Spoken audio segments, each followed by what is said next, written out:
Le cancer du col de l'utérus est un type de cancer qui se développe dans les cellules du col de l'utérus, la partie inférieure et étroite de l'utérus qui est connectée au vagin. C'est un problème de santé sérieux pour les femmes dans le monde entier. Cependant, c'est aussi l'un des cancers les plus évitables.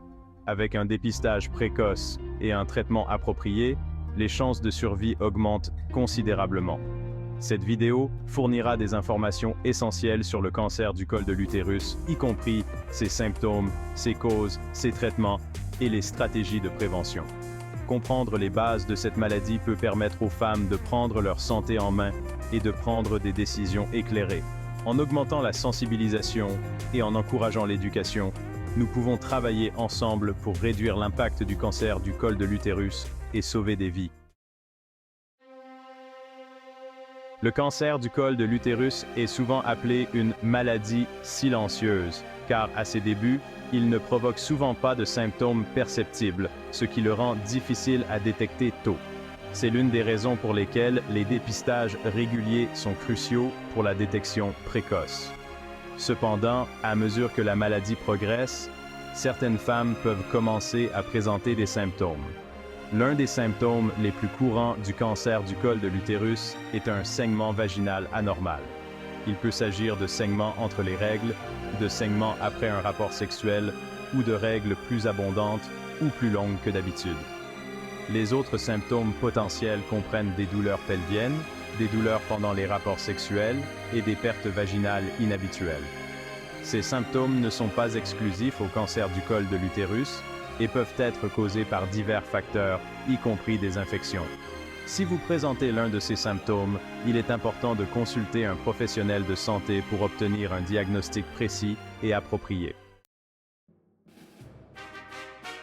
Presque tous les cas de cancer du col de l'utérus sont causés par le virus du papillome humain, VPH, une infection sexuellement transmissible courante. Il existe de nombreux types de VPH, et certains types sont plus susceptibles de provoquer le cancer du col de l'utérus que d'autres.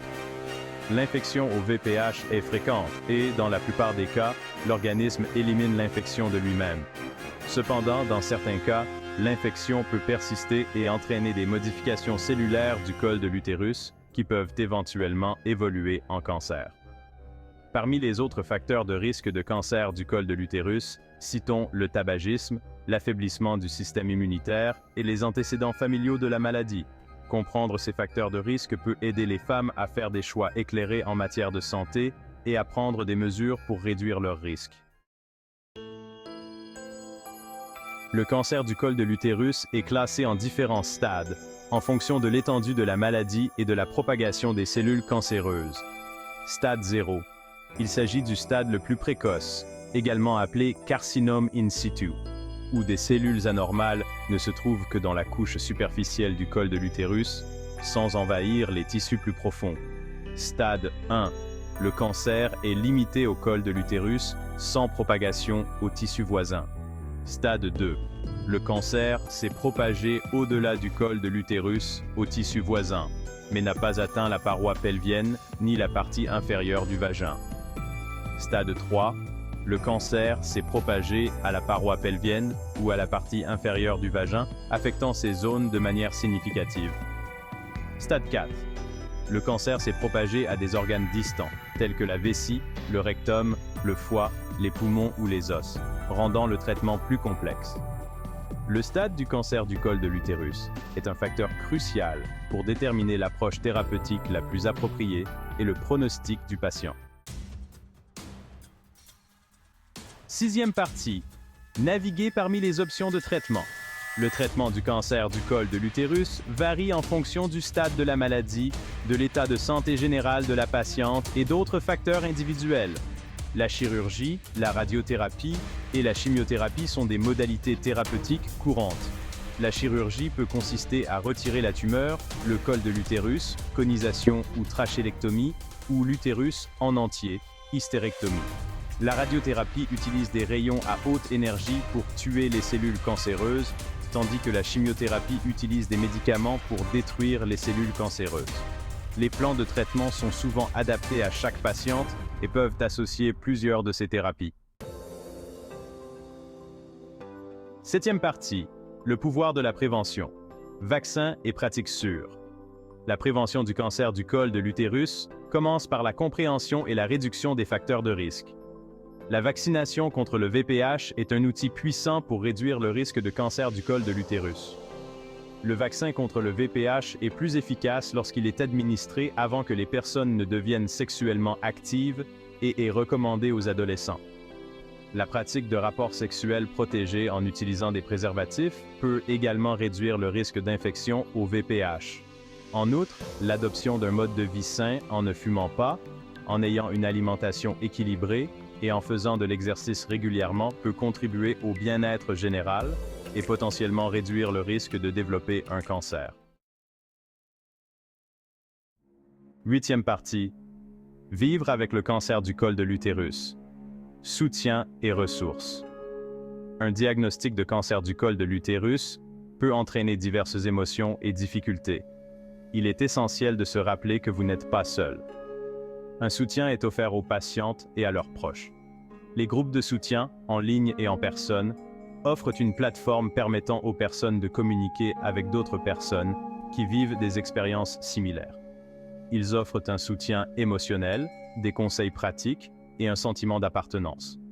Les professionnels de santé, notamment les oncologues, les infirmières et les conseillers, sont des ressources précieuses pour obtenir des renseignements médicaux, des options de traitement et un soutien émotionnel tout au long du parcours du cancer. 9e partie. Dissiper les mythes et les idées fausses. Il existe de nombreux mythes et idées fausses concernant le cancer du col de l'utérus. Certaines personnes pensent que seules les femmes sexuellement actives sont à risque, mais c'est faux. Bien que le VPH soit transmis sexuellement, d'autres facteurs peuvent contribuer au développement du cancer du col de l'utérus. Un autre mythe est que le cancer du col de l'utérus est toujours mortel.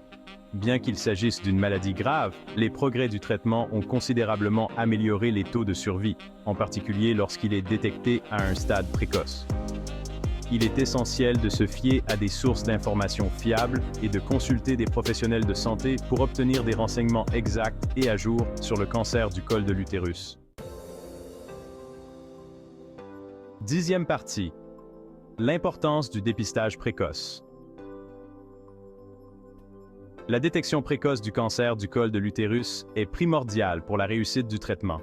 Lorsqu'il est détecté à un stade précoce, le cancer du col de l'utérus est hautement traitable et les chances de survie sont considérablement accrues. Les dépistages réguliers du cancer du col de l'utérus, notamment les tests PAP et les tests de dépistage du VPH, peuvent détecter les changements précancéreux du col de l'utérus avant qu'ils ne se transforment en cancer. Ces dépistages sont simples, rapides et peuvent littéralement sauver des vies.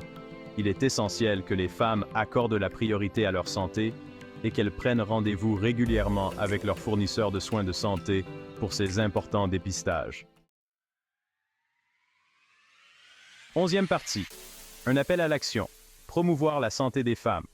Le cancer du col de l'utérus est une maladie évitable et traitable, en particulier lorsqu'il est détecté à un stade précoce. En comprenant les risques, en reconnaissant les symptômes et en prenant des mesures proactives en matière de prévention et de détection précoce, nous pouvons faire une différence significative dans la lutte contre le cancer du col de l'utérus. Les femmes sont encouragées à parler à leurs fournisseurs de soins de santé de leurs facteurs de risque de cancer du col de l'utérus et à planifier des dépistages réguliers comme cela est recommandé par les experts. Travaillons ensemble pour sensibiliser la population, dissiper les mythes et donner aux femmes les moyens d'accorder la priorité à leur santé cervicale. C'est par une action collective que nous pourrons réduire le fardeau de cette maladie et sauver des vies précieuses.